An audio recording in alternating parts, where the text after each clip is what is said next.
es decir, ha comprimido aire puro y en el momento en que se inyecta el combustible, tiene que mezclarse con el aire y autocombustionarse y conseguir la máxima presión y máxima temperatura y realizar el trabajo de expansión para convertir la energía térmica en trabajo. Entonces, igual, la eficiencia de un motor diésel de 4 tiempos tiende a lograr el ciclo ideal. Por eso, el ciclo teórico siempre es la atracción de un ciclo real de un motor de combustión interna.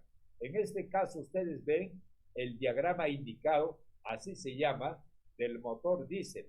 Y el motor diésel tiene como particularidad, ¿no es cierto?, que solo comprime aire y en el momento de la inyección del combustible en la cámara de combustión es que se realiza la mezcla y también la combustión. Por eso es que la combustión máxima que origina la presión, ¿no es cierto?, da inicio al trabajo de expansión después del punto muerto superior. Es decir, no es equivalente al trabajo ideal, pero la tendencia es que la tecnología logre eso. Entonces, lo que se busca es que la presión media indicada, que es un rectángulo que equivale al área de este diagrama indicado, ¿no es cierto?, sirva para calcular la potencia. Entonces, la presión media efectiva calculada por la cilindrada, por el volumen del cilindro, por el RPM dividido en 900, entonces va a otorgar la potencia del motor. Y esa es la potencia que se trata de lograr lo más cercana posible, ¿no es cierto?, al ciclo ideal. Ven ustedes, el área blanca es el trabajo real y con el diagrama abierto ustedes pueden controlar el punto de encendido en un motor de gasolina con la chispa de la bujía o un motor diésel donde se inicia la inyección y se mezcla con el aire y se da inicio a la autocombustión y se consigue la máxima presión que permite obtener trabajo en el motor y, por supuesto, potencia al eje. Entonces, ¿qué es lo que impulsa o qué es lo que pone como reto esta conversión de energía térmica en trabajo? Impulsa a los motores de combustión interna a desarrollar la tecnología de sus componentes. Y la tecnología, una de ellas, de las que más resalta, es la fabricación de los cilindros, los pistones y otros componentes, así como las válvulas con su aerodinamicidad que permiten un buen proceso de admisión y un buen proceso de expulsión para que el cilindro quede limpio para recibir una nueva carga. Entonces, la tecnología se innova permanentemente. Ese es el gran reto que enfrentó la fabricación de motores de combustión interna.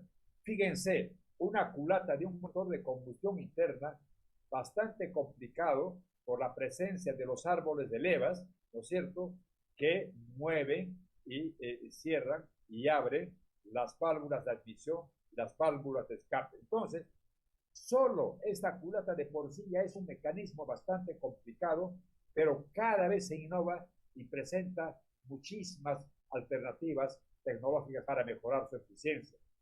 Entonces, lo que estamos viendo es cómo la fabricación de componentes para los motores es un reto y que la tecnología hace frente y cada vez presenta mejores alternativas como este monobloque extraordinariamente bien diseñado. Y así ustedes pueden ver cómo el pistón, que en sus inicios era una camiseta larga, hoy prácticamente es un pistón bellísimo, esbelto y cumple con una eficiencia extraordinaria el sellado entre el pistón y el cilindro, gracias también al diseño de los anillos que permiten que este proceso se lleve con eficiencia. Entonces, Si el reto es tecnológico, también se responde en el diseño del tren de conversión de potencia, es decir, el diseño de la biela, que es la que acopla el pistón con el cigüeñal. Ustedes pueden ver la belleza del diseño de estos componentes del motor. Y para inyectar mayor masa en el cilindro, es decir, más cantidad de aire, se diseñan y se instalan en los motores los turbocargadores. Este turbocargador lo que hace es hacer funcionar una turbina de gas que mueve un compresor y el aire que aspira al motor lo comprime y le inyecta mayor masa. Entonces, quiere decir que se usa los gases de escape del propio motor para mover una turbina y se convierte en un turbocargador de aire del motor. Y por eso es que ustedes pueden ver cómo los grandes fabricantes de automóviles del mundo lo que compiten es con el vehículo, pero fundamentalmente compiten por su motor o con su motor, porque dicen mi motor es de tantos HPs, de tantos RPMs y de tanta cilindrada, cada vez más pequeña. Entonces estamos asistiendo a un momento en el tiempo en que el motor de combustión interna presentó extraordinarias versiones en su diseño, como este motor que ustedes ven, un motor horizontal de cilindros opuestos y realiza los 4 procesos termodinámicos en versión de 2 tiempos. Entonces estamos viendo que lo que se ha eliminado aquí es la culata, ese mecanismo del motor tan complejo, en este caso no existe. Y el motor de pistones opuestos también es vertical y en su versión horizontal llega a diseñar motores de gran potencia y pueden llegar hasta 20.000 HPs en grupo. Entonces, lo que está señalando el motor de combustión interna de pistones opuestos, en este caso del vertical, como con un cigüeñal se mueve el pistón superior que ayuda en el proceso de compresión. Entonces, estamos hablando de un motor bastante compacto y esa es la ventaja de este motor que ha permitido que se instale en barcos, en locomotoras, en camiones, etc. Su diversificación en la industria automotriz fue extraordinaria. Y los motores nunca dejaron de dar sorpresas, como el Delphix, un motor, como ven ustedes, de 6 pistones por línea. Este es un motor Delphix de 3 líneas y fíjense, estamos hablando entonces de 3x6 de 18 pistones. Realiza el trabajo termodinámico en un tamaño bastante compacto y es un motor que se distribuye con una eficacia muy grande, porque con tamaños pequeños se logra hasta 270 HPs y obviamente se equipan diferentes tipos de vehículos. Pero los científicos, los ingenieros que se han dedicado a desarrollar el motor de combustión interna se han preguntado, como Felix Bankel, ¿por qué no desarrollar un motor que no sea tan complicado y con tantos componentes como el motor alternativo de combustión interna? Y diseña el famoso motor que lleva su nombre, Bankel, que es un motor con un cilindro ovoidal y un pistón triangular, y el eje, el que recibe la potencia, es este. Entonces ven ustedes que el motor Wankel es un motor bastante simple que lleva a cabo los procesos termodinámicos, pero en forma de diseño bastante menos complicado que el motor de combustión interna del que hemos visto. Aquí tienen ustedes un motor de 2 cilindros Wankel. Obviamente es un motor bastante compacto y en pequeños tamaños desarrollan los procesos termodinámicos, ¿no es cierto?, con bastante eficiencia. Y por eso es que cuando aparece Nikolai Slikonov, un ruso, y agarrando la idea de Bankel, inyecta agua a esta máquina y reduce el tamaño del motor Bankel y produce un motor de alta potencia y de alto rendimiento. Entonces, probablemente es el motor de combustión interna más pequeño, pero el más eficiente y el más potente. El motor Wankel obviamente fue la vedette en muchos años, porque las grandes marcas como Mercedes, NSU, Citroën, etcétera, obviamente lo instalaron en sus vehículos. Y el que más y mejor uso hizo del motor Wankel es Mazda, en varias versiones de vehículos, de 290 HP y de 240 HP. Inclusive participó en las carreras de automóviles con su propio modelo de vehículo y ganó una competencia de carrera de automóviles. Entonces, estamos viendo un motor bastante pequeño que para las motocicletas ofrece un motor de 27 HP. Entonces, estamos viendo que también las motocicletas entran a usar estos motores de combustión interna. Y como el desarrollo de los motores de combustión interna es extraordinario, aparece en 1908 Henry Ford y pone la primera planta industrial en línea de vehículos, el famoso Ford T, el 1 de octubre de 1908, e impulsa la industria automotriz. Fíjense, Ford se convierte en el mayor productor de vehículos del mundo. En esos años, Ford abastece el 57% de la demanda mundial de vehículos y tiene vehículos desde 80 HP y un poco más, de 2.9 litros, ¿no es cierto? Y desarrollan velocidades de hasta 85 kilómetros por hora. Pero lo más importante es que como en esos años, ¿no es cierto?, el petróleo era muy barato, los carros obviamente eran baratísimos. El carro más lujoso costaba $800. Quiere decir que había automóviles que costaban $700 y $600. Entonces, la masificación de la fabricación de los automóviles o los vehículos en general impulsa nuevamente la fabricación de los motores de combustión interna, y en el caso de los motores de gasolina lo que hace es impulsar el diseño de diferentes tipos de cámaras de combustión interna en los motores gasolineros de 4 tiempos.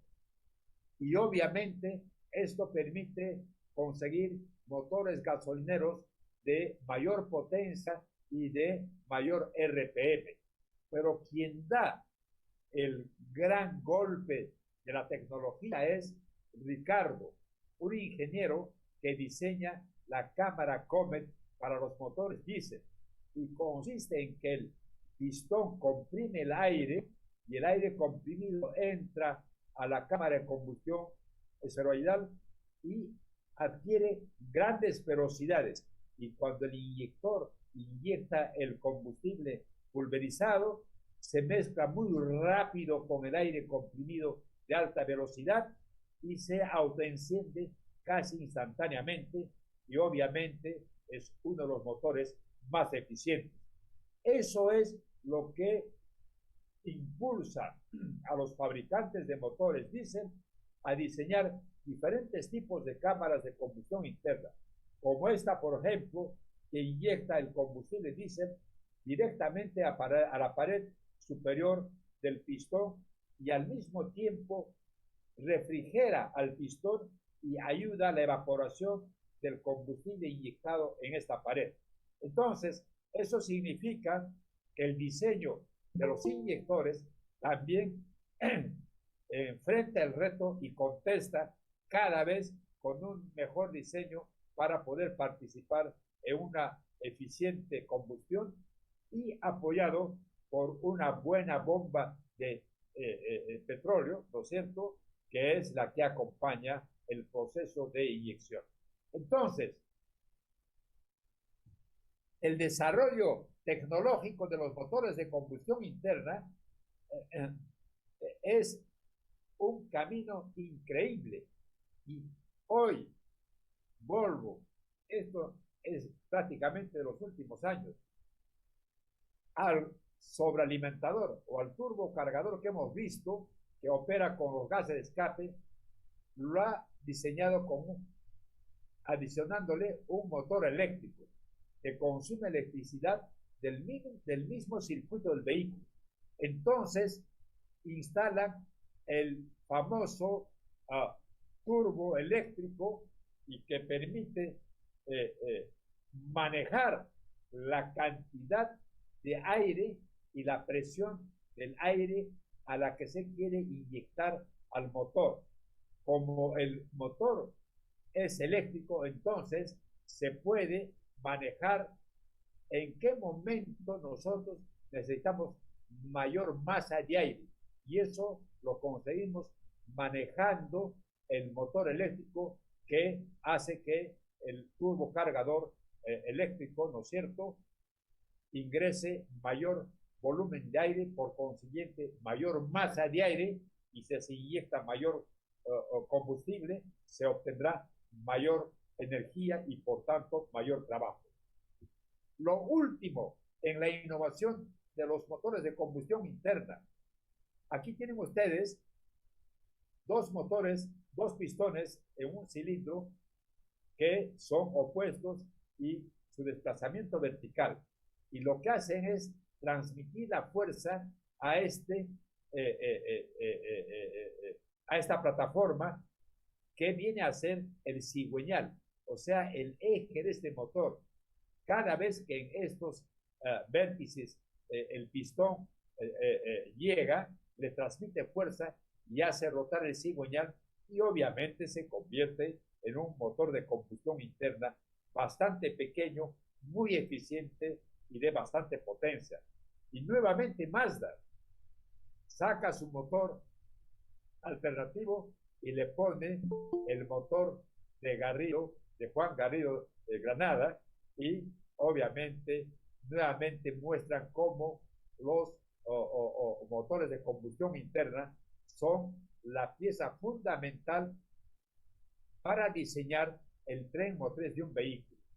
El tren motriz de un vehículo contiene entonces la parte fundamental, que es su motor, una caja de cambios que sirve para incrementar el torque o el RPM, y con ayuda de un eje cardánico llega hasta el diferencial del eje y va a mover los ejes tractores que mueven las ruedas tractoras. Y este tren motriz es el que lo conocemos con el nombre de chasis, porque está construido con larguero. Pero la industria automotriz de automóviles ha logrado un chasis de plataforma, pero igual el tren motriz sigue intacto. El motor de combustión interna, la caja de cambios, el eje cardánico, la catalina diferencial y los ejes tractores, y el motor siempre tiene su sistema de escape con su silenciador, y los gases de escape los evacúa al medio ambiente. Entonces, son dos plataformas de tren motriz, pero sirven para camiones, volquetes, buses o para automóviles. Y la caja de cambios en este tren motriz es sumamente importante. Sirve para aumentar el torque, ¿no es cierto?, o para aumentar la velocidad. Para aumentar el torque en el momento del arranque del vehículo, y para aumentar velocidad cuando se encuentra en crucero en la carretera. Entonces, el vehículo que ustedes han encontrado es un motor extraordinariamente bien diseñado, con una tecnología que día a día se innovan. Y por eso es que en el 2002, si vamos hacia ese año, encontramos al Bugatti Veyron. El Bugatti Veyron es una de las muestras de la tecnología de la aerodinamicidad, ¿no es cierto?, de los vehículos y sobre todo de obtener mayor potencia. Entonces, ¿qué hace el motor de Veyron? Es un motor de la unión de dos motores V8 y logra 1100 HP con casi 6000 revoluciones. Entonces, estamos hablando de un motor que hace revolución en la industria automotriz y obviamente la competencia, si bien es cierto, son por marcas, pero la competencia es por aerodinamicidad y por potencia del motor. Un ejemplo de cómo los visionarios, como Ratan Tata, dueño de la fábrica Tata, la más grande de la India, se pone un reto y dice, ¿por qué si una motocicleta en la India cuesta $2.500, no podemos fabricar un automóvil de ese precio? Y efectivamente Tata consigue el Nano Tata de $2.100. Y ese primer año produjo 350.000 unidades en una fábrica bastante grande, totalmente robotizada. Entonces, la industria automotriz con el motor de combustión interna no se queda y el motor de combustión interna sigue siendo el corazón de la industria automotriz. Y por eso es que nuevamente si vemos Bugatti, ¿no es cierto?, este motor de 16 cilindros, ¿no es cierto?, llega con 7.993 centímetros cúbicos a 1.200 HP, es decir, un vehículo extraordinariamente grande si lleva este motor. Entonces, equipa a el Bugatti Citroën que alcanza hasta 490 kilómetros por hora. Esto no hace poco, ahora, el año pasado, en agosto del 2019. Entonces, la aerodinamicidad del Bugatti Chiron, ¿no es cierto?, es extraordinaria y el motor está en la parte posterior. Como verán ustedes, es un motor bastante pequeño, ¿no es cierto?, que permite este lujoso vehículo y competir en el mercado de la industria automotriz. Ford no se quedó atrás, así como en los años iniciales del 1900, ¿no es cierto?, sale por primera vez el vehículo fabricado en serie con el Ford T. En el 1967 Ford hace historia con el Mustang, el mejor coupé de Ford de ese año y que barrió en el mercado en ese modelo. Entonces, Ford siempre ha sido un líder de la fabricación y el diseño de los automóviles. Y hoy, para el 2020-2021, anuncia el Mustang de 8 cilindros, pero solamente con 5.000 centímetros cúbicos, con una caja de cambios automática de 10 marchas y un torque extraordinario. Full inteligencia artificial, tiene sensores que ven en la parte delantera y posterior, en la parte superior, en la parte inferior, un vehículo totalmente inteligente. Los sensores además tienen radar, entonces pueden ver cómo se mueven, no el vehículo de delante, sino toda la flota de vehículos que va delante y toda la flota de vehículos que viene atrás. Y además diseña amortiguadores con inteligencia artificial que ayudan en la adhesividad del vehículo a la pista, es decir, no se va a ladear el vehículo. una estabilidad extraordinaria que le permite desarrollar grandes velocidades con bastante seguridad. Es esto lo que podemos señalar, que en el 2018 se vendieron más de 30 millones de vehículos y ya para entonces las grandes marcas comienzan a juntarse y a crear grandes corporaciones. Y ven ustedes cómo las grandes marcas conocidas del mundo comienzan a trabajar como grandes corporaciones.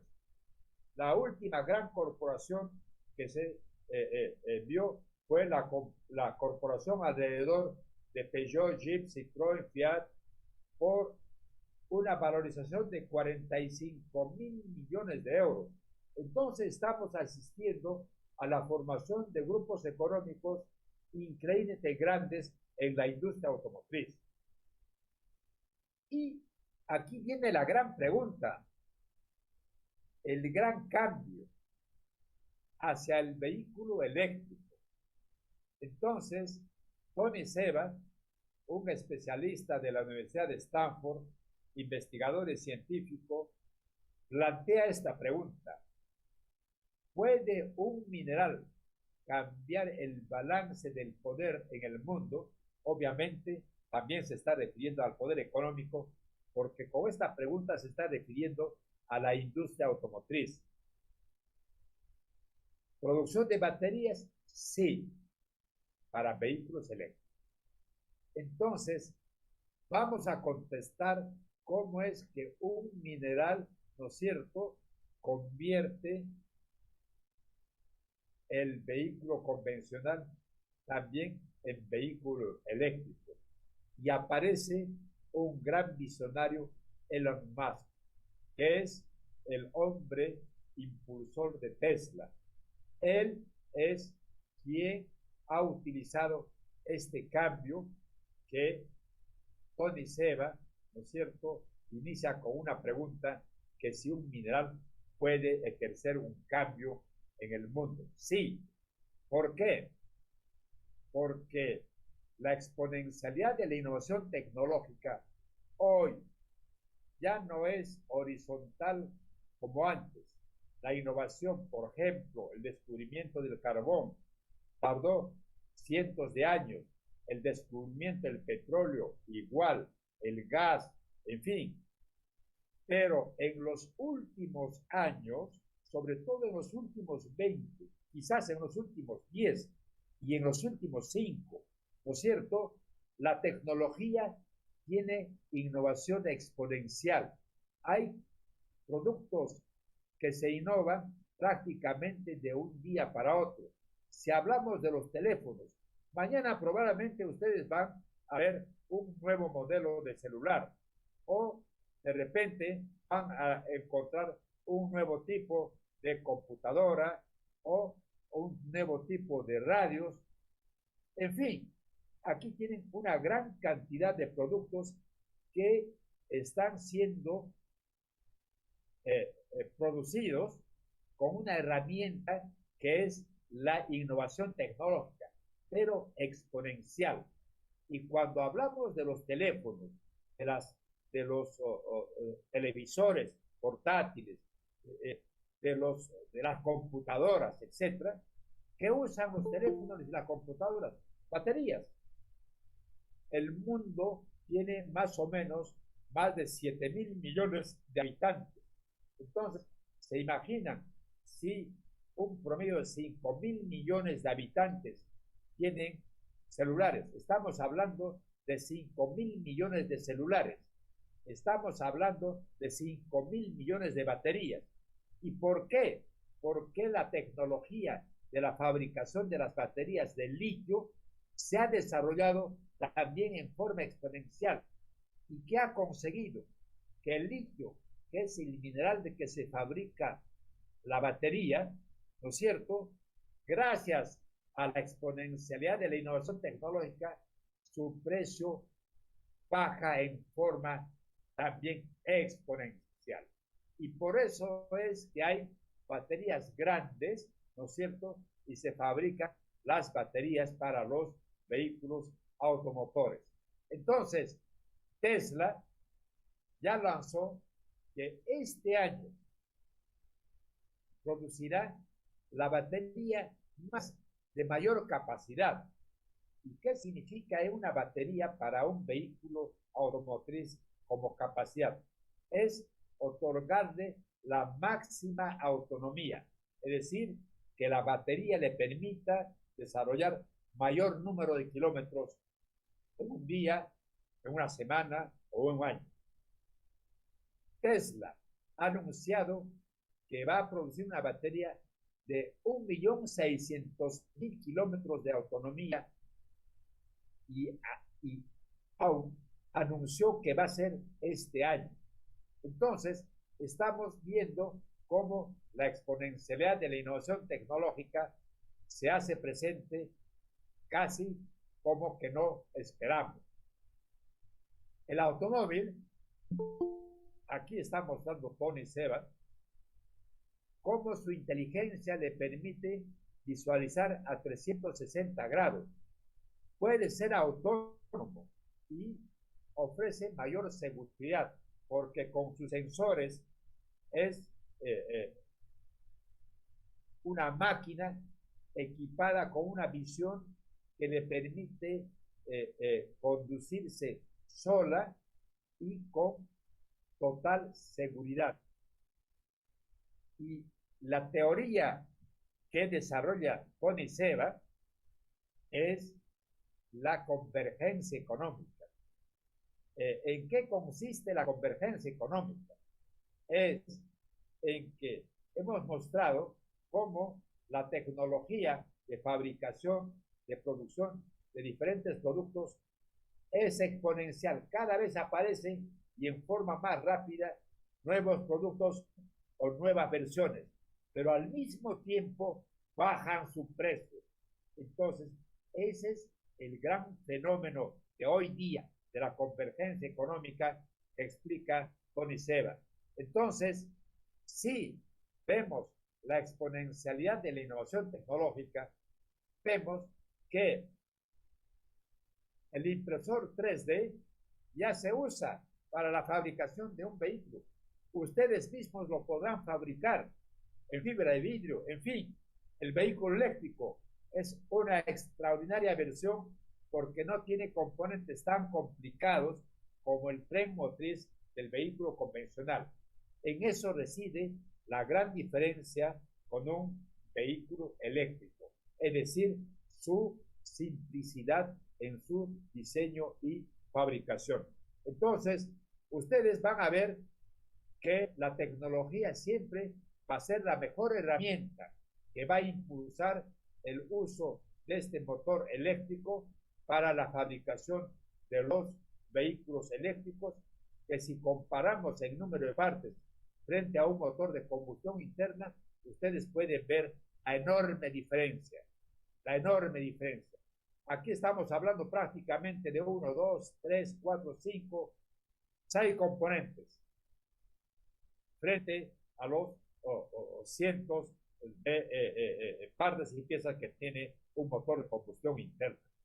Por eso es que el vehículo Tesla se la considera como el gran disruptor. Y aquí aprovecho para explicarles la teoría de la disrupción y les voy a pedir que lean el libro de Tony Seba, es este, Clean Disruption of Energy and Transportation. Y para explicar en qué consiste la disrupción, muestra en su conferencia una fotografía, una fotografía de Nueva York en la Quinta Avenida, y pregunta a su auditorio, encuentren un carro, y nadie puede hacerlo. ¿Por qué? Porque la Quinta Avenida tenía como transporte carrozas tiradas por caballos. Y después les muestra otra fotografía y les dice a su auditorio, encuentren un caballo en la misma Quinta Avenida, en el mismo lugar en Nueva York. Todos son vehículos automotores. Entonces, quiere decir que el vehículo en general es un disruptor. Obviamente esa disrupción tiene un periodo. Entonces, pero la disrupción tuvo lugar. Se pasó del caballo al vehículo motorizado. Y ahora el disruptor tiene el vehículo eléctrico. ¿Por qué? Porque ya está ingresando desde el 2008 en que se fabricó el primer auto, ¿no es cierto?, en el mercado. ¿Y cómo se fabrica este automóvil Tesla? Se fabrica con estas células, nosotros la conocemos como pilas, ¿no es cierto?, y se instalan en cajas horizontales, pero siempre guardando de que cada pila, ¿no es cierto?, esté en una fila del polo positivo y la otra sea el negativo. Entonces siempre vamos a guardar la polaridad para poder generar el flujo de electrones. Entonces vamos a lograr, ¿no es cierto?, la fabricación de estas cajas de células o de baterías, ¿no es cierto?, y encontraremos al final una caja con su polo positivo y negativo, y estas cajas vamos a unirlas eléctricamente primero y después mecánicamente, y esta plataforma es la que constituye la plataforma del vehículo, pero es la batería del vehículo, que tiene 7000 células o pilas y pesa 540 kilogramos y se convierte en la plataforma del vehículo eléctrico. Y convirtiendo la corriente continua de la batería en corriente alterna con la ayuda de un inversor, podemos usar motores de corriente alterna. Entonces, lo que hemos conseguido es una plataforma, ¿no es cierto?, que hoy es la plataforma o el tren motriz del vehículo eléctrico, que instala, ¿no es cierto?, el sistema de control, la inteligencia artificial y todos los elementos de comando de la parte eléctrica del sistema eléctrico de la batería y al mismo tiempo del vehículo, y después del inversor vienen los motores eléctricos que van a impulsar las ruedas tractoras. Entonces, estamos viendo que el tren motriz de un vehículo eléctrico es relativamente simple en relación al vehículo convencional. Y aquí tienen ustedes la plataforma del vehículo eléctrico sobre la cual ustedes pueden diseñar con mucho más espacio un automóvil con mayor confort, y en ella pueden equipar lo que ustedes quieran de la inteligencia artificial que hoy está disponible en el mercado. Algunas diferencias del motor eléctrico del automóvil de Tesla.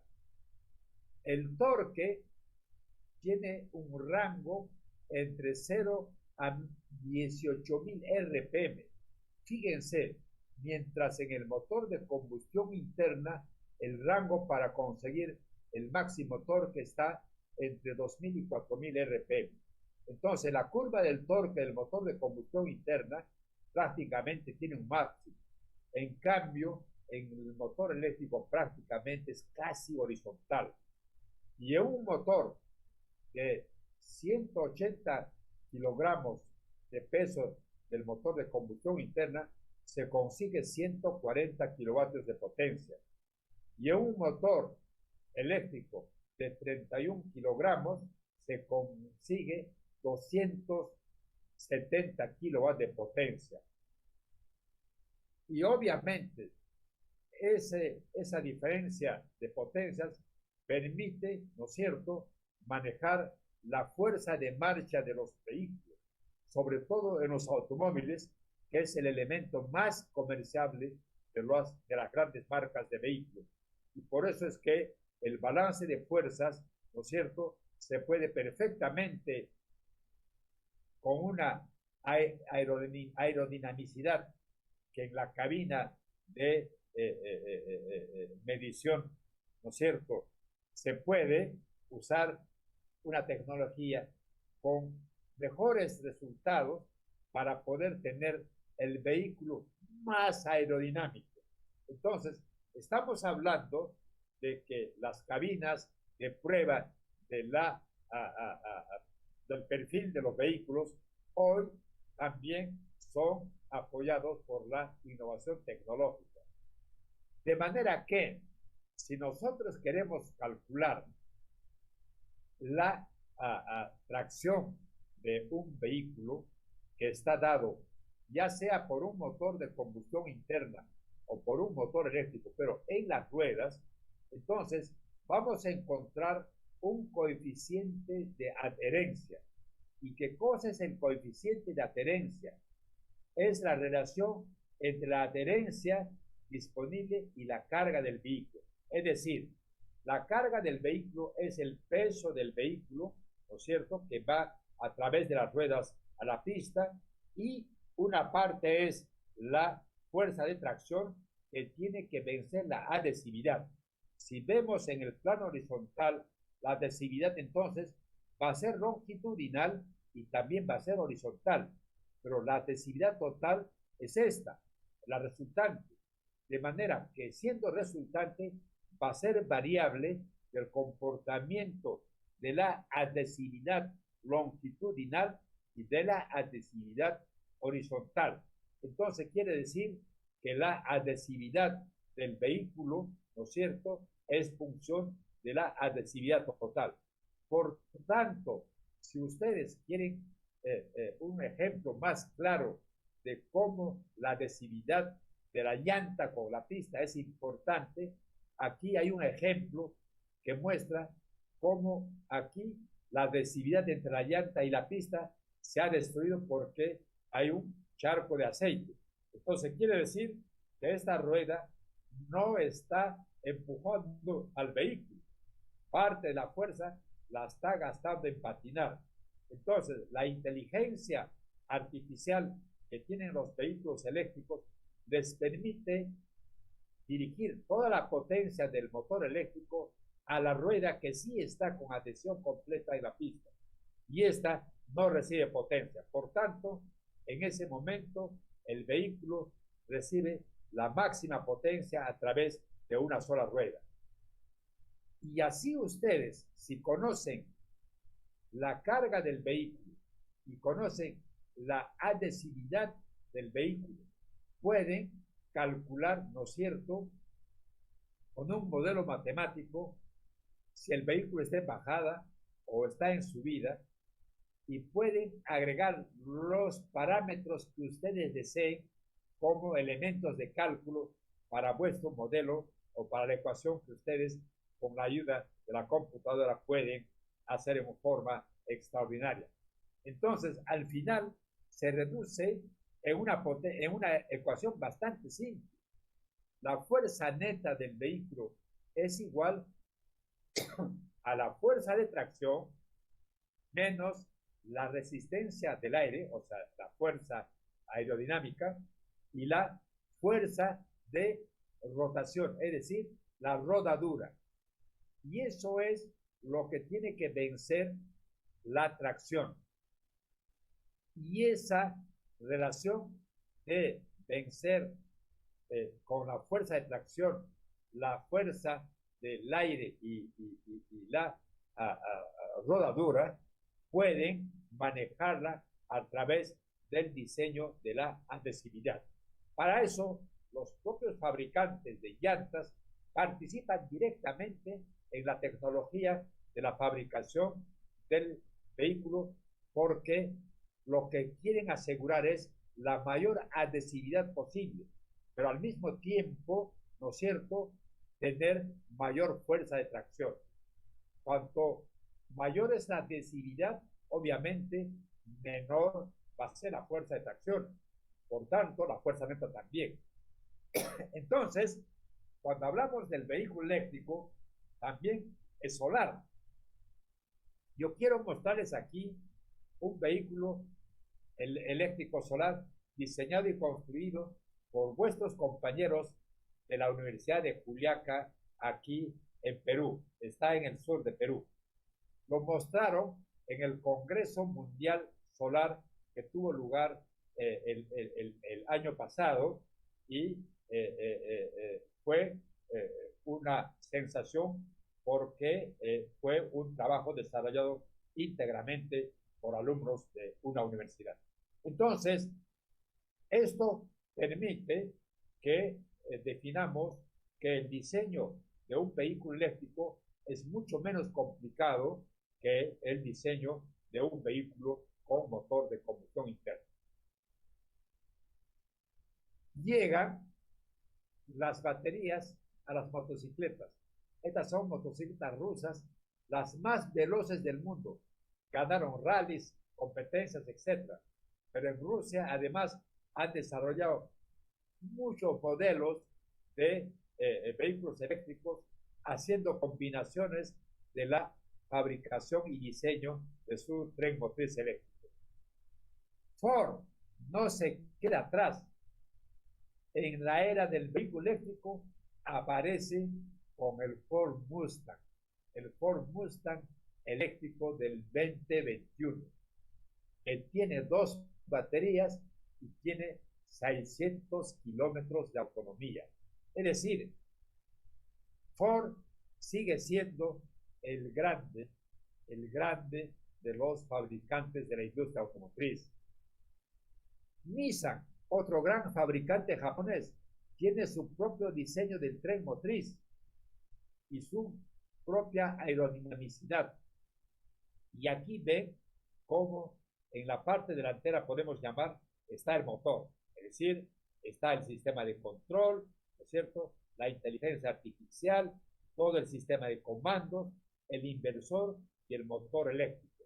Entonces tienen ustedes un sistema bastante compacto y simple de armar un motor de un vehículo automotriz. Obviamente Nissan también compite en la fórmula del vehículo eléctrico que ahora hace competencia a la Fórmula 1.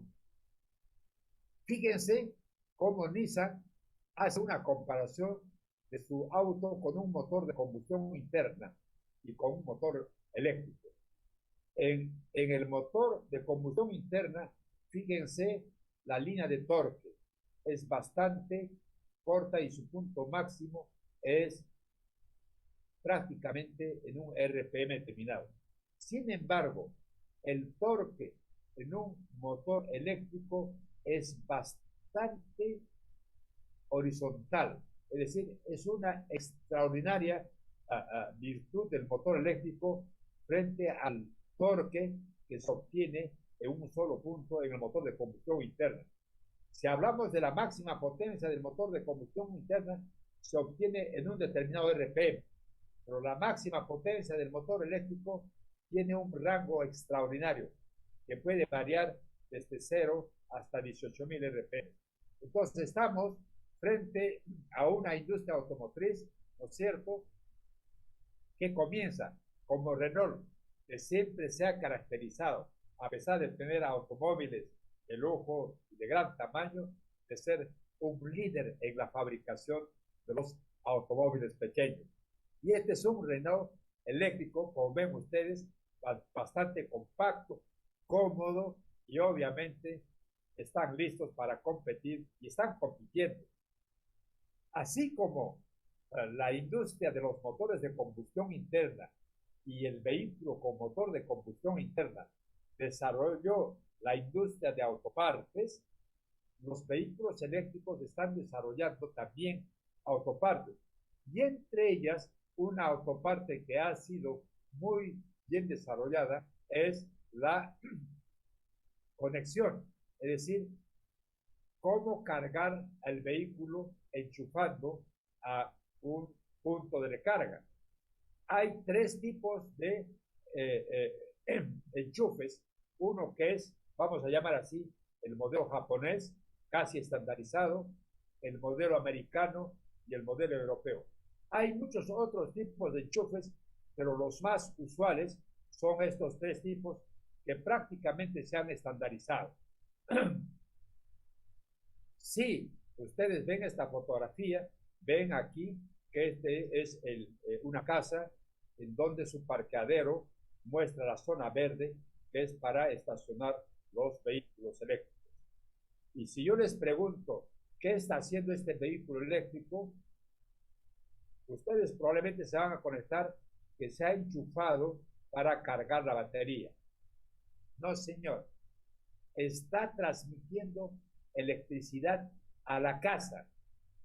Este carro, durante el día, ha estado en la zona donde carga. Ahora los cargadores son como estaciones de gasolina o en el parque. Entonces, mientras el dueño trabajaba, lo dejó cargando y en la noche, cuando regresó a su casa, lo enchufa y le da electricidad. ¿Por qué? Porque comprar electricidad es más barata en la zona de carga de electricidad que comprar electricidad a un distribuidor. Entonces, como ustedes ven, también el vehículo sirve de transporte de electricidad para vuestra casa. Y como el vehículo eléctrico se ha difundido en una forma extraordinaria, hay más de 1 millón de vehículos que se han vendido el año pasado. Hoy se van a superar mucho más porque cada vez la tendencia es ir a un vehículo limpio y de menor costo. Y por eso cuando hablamos del precio de los vehículos eléctricos, vamos a tomar a los dos últimos. Fíjense, los dos últimos tienen ustedes el coche número 6. El coche número 6 es un motor eléctrico de 108 HP y tiene 41 kWh de capacidad de carga en sus baterías y desarrolla entre 400 y 300 kilómetros y cuesta 23.000 euros. Y por otro lado, tienen ustedes un vehículo de 420 HP que tiene una batería mucho más grande de 100 kWh de capacidad, pero que desarrolla desde 490 hasta 632 kilómetros y cuesta 86.000 euros. Obviamente estamos frente a un vehículo no solo de mayor potencia, sino también de mayor lujo, más inteligencia, más confort, etc. Entonces, el vehículo de tracción eléctrica no tiene límites. Llega a la minería, al transporte pesado. Aquí tienen ustedes un volquete para transporte de minerales, ¿no es cierto?, en los tajos abiertos. Es un Komatsu con una batería de 800 kWh de capacidad. Entonces, estamos hablando de un volquete con una capacidad de transporte bastante importante. Yo quiero concluir indicando que Tesla, ¿no es cierto?, en Elon Musk tiene una persona extraordinariamente visionaria. Es también quien participa en la fabricación de los viajes a la Luna y a Marte, con el diseño de las naves espaciales. Ya está en ese campo también, pero aterrizando. Tiene grandes innovaciones y cuando anuncia que, porque fabrica baterías también, que va a fabricar una batería de 1.600.000 kilómetros de autonomía, estamos hablando de una batería de gran capacidad, ¿no es cierto? Quiere decir que el carro puede constituirse en una fábrica de electricidad o una central de electricidad. Y la fábrica Tesla del modelo 3 es una belleza de la robotización, de la tecnología inteligente. Entre los robots comparten su inteligencia artificial. Entre ellos sincronizan su proceso en la línea de fabricación. Y por eso es que este vehículo también se vende en forma inteligente. Si quieren comprar un Tesla, lo van a tener que hacer a través de vuestra internet, de vuestra computadora. no van a encontrar tiendas de ventas de autos Tesla. Lo que van a encontrar son vitrinas para mostrar cómo son, pero la venta se hace por Internet.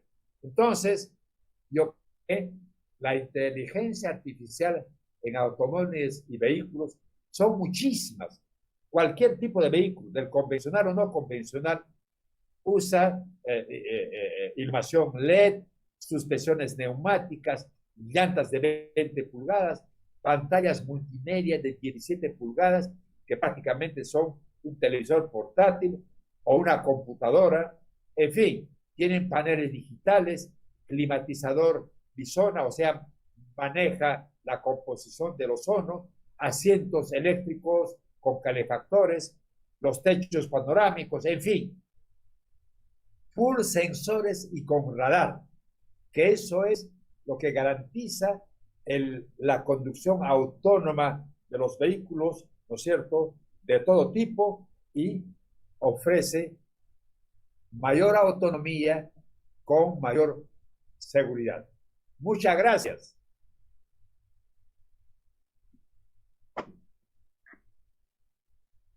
Muchísimas gracias al doctor por su excelente charla. A continuación responderemos las dudas por parte de los participantes. Se les recuerda que no se aceptarán preguntas con micrófono abierto.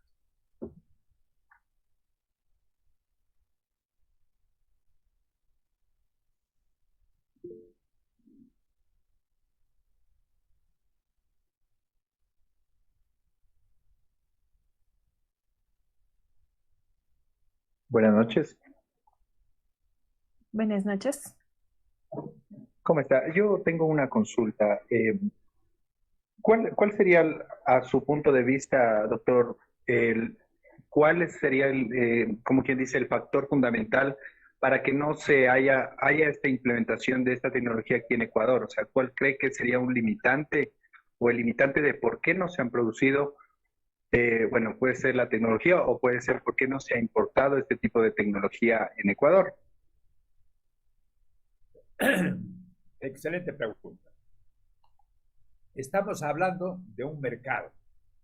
Habíamos señalado que los vehículos convencionales en 2018 han vendido más de 38 millones de vehículos. Entonces, estamos hablando de una industria bastante potente en inversión y en capacidad de producción. Entonces, hay instalaciones que son grandes fábricas. ¿Y por qué no hay una fábrica en Ecuador o por qué no en Perú? Porque el mercado todavía hoy es dominio del vehículo convencional. El vehículo convencional sigue produciéndose en grandes cantidades y siguen viniendo a precios razonables y el mercado sigue consumiendo. Pero la tecnología de la evolución del diseño de los motores de combustión interna también va acompañada de motores ecológicos. Cada vez emiten menos emisiones con componentes que contaminan el medio ambiente. Hay catalizadores en los tubos de escape que hacen que el gas de expulsión salga prácticamente limpio. Entonces, los actuales fabricantes siguen dueños del mercado porque dicen que ofrezco vehículos más baratos y más ecológicos. Entonces, esa forma o estrategia de venta sigue siendo fuerte y por eso que los mercados siguen adquiriendo en gran volumen los vehículos convencionales. Pero los vehículos eléctricos, a pesar de esa limitación, están en lo que hemos explicado, la disrupción. El vehículo eléctrico es disruptivo, está ingresando. Aquí al Perú ya han ingresado automóviles eléctricos. Hay algunas empresas de taxis, por ejemplo, en el departamento del sur de Arequipa de Perú, hay una empresa de taxis con taxis eléctricos. O sea, ya ha iniciado el proceso de cambio. ¿Cuánto tiempo va a durar el proceso de cambio? También depende de cuánto tiempo va a durar la producción de petróleo. Recuerden que la producción de petróleo es la producción de gasolina. Entonces, a medida que se incremente la producción de vehículos eléctricos, va a ir disminuyendo el consumo de gasolina. Por tanto, el consumo de petróleo. Entonces, como les he mostrado también, los mismos fabricantes, como Ford, como Nissan y muchos otros grandes fabricantes, ya tienen sus modelos de vehículos eléctricos. Entonces, ellos mismos probablemente van a ser parte de la convergencia económica. Es decir, ellos van a ser partícipes del uso de la tecnología que producen con su vehículo convencional y de la tecnología que producen con el vehículo eléctrico. Entonces, en algún momento, ellos mismos se van a dar cuenta que el mercado consume más vehículo eléctrico y van a tener que migrar a la fabricación de vehículos eléctricos. Entonces, como esto está hoy en manos de los grandes fabricantes del mundo, ¿no es cierto? Ese proceso de cambio está en función de la convergencia económica que manejan ellos. Sin embargo, aquí en Perú, yo les he mostrado cómo los estudiantes de la Universidad de Juliaca han diseñado y producido su propio vehículo. Entonces, quiere decir que sí se puede producir un vehículo.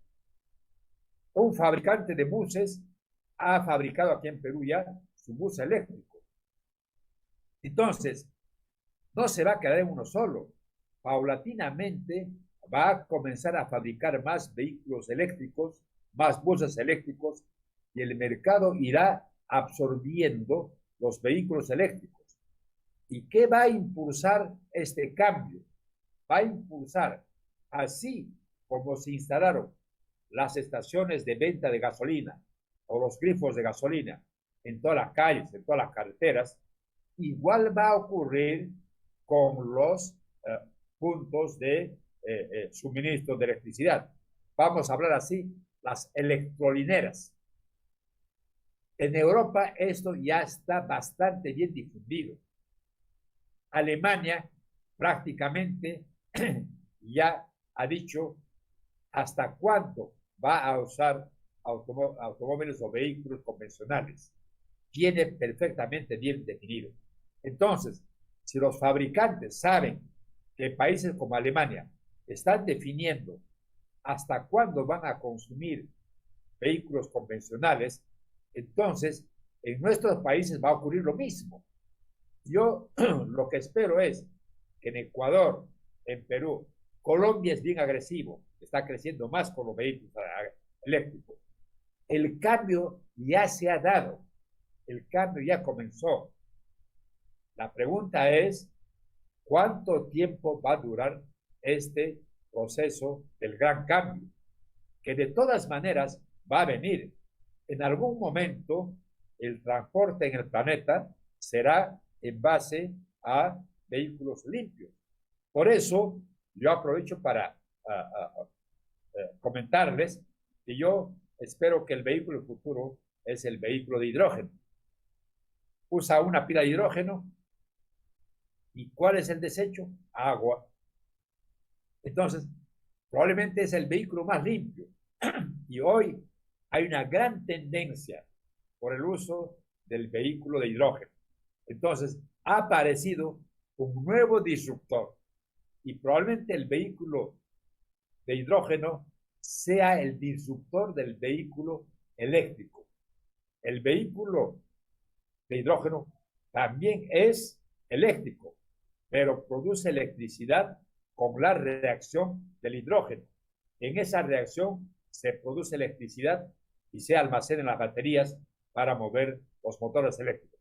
Entonces, lo que quiero decirles a ustedes es que el cambio se está dando, obviamente, en nuestros países con mucho menos velocidad de lo que nosotros quisiéramos, porque hay grandes compañías, hay grandes infraestructuras. Imagínense si Ford cerrara su planta, miles de trabajadores se quedan en la calle. Si un fabricante de otra marca cierra sus plantas, igual va a ocurrir. Entonces, el cambio tiene que ser también con una convergencia amigable. Es decir, tenemos que aceptar que el cambio ya se inició, pero al mismo tiempo lo que esperamos es que no se pare y no se va a detener, porque la tecnología es imparable, imparable. Muchas gracias.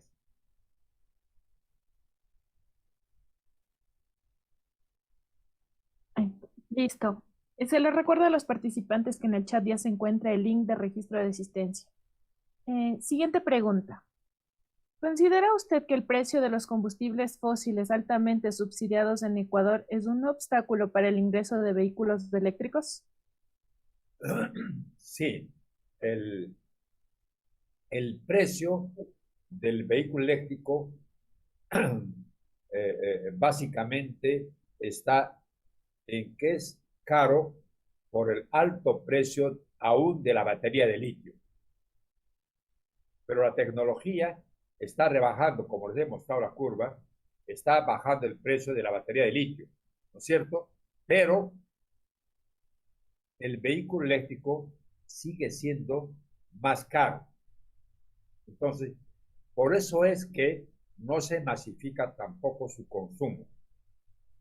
Y a pesar de que la gasolina en Ecuador, por ejemplo, tiene un menor precio, sin embargo, el vehículo eléctrico es más caro que un vehículo gasolinero. Entonces, por eso es que en Ecuador y en otros países donde existe esa diferencia, el vehículo eléctrico tiene dificultad en ingresar en el mercado.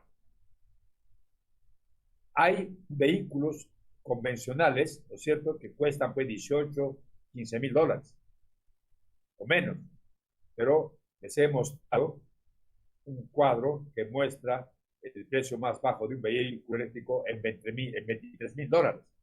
Entonces, pero siguen siendo vehículos todavía de precio alto. La mayor parte están por encima de los 40, 50 mil dólares.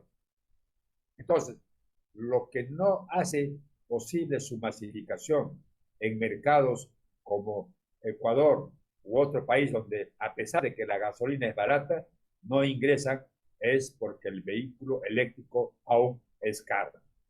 Gracias.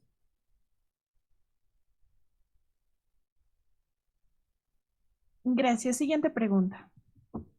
¿Se puede concluir que existen intereses económicos por parte de los grandes fabricantes de vehículos convencionales para que no ingrese al mercado los vehículos eléctricos en el caso específico de Perú? En el caso de Perú existe el mismo, yo no diría el mismo problema, ha sido la misma situación. Existe en el mercado una infraestructura bastante bien establecida de años. Los vendedores de vehículos, las plantas de venta, las plantas de reparación, las plantas de mantenimiento. Entonces, hay toda una infraestructura que se mueve alrededor de este tipo de vehículos. Las mecánicas. Hay mecánicas pequeñas, medianas, grandes para hacer mantenimiento. Pero están especializados en ese tipo de vehículos. Entonces, en Perú hay talleres muy grandes y muy buenos para reparar los vehículos.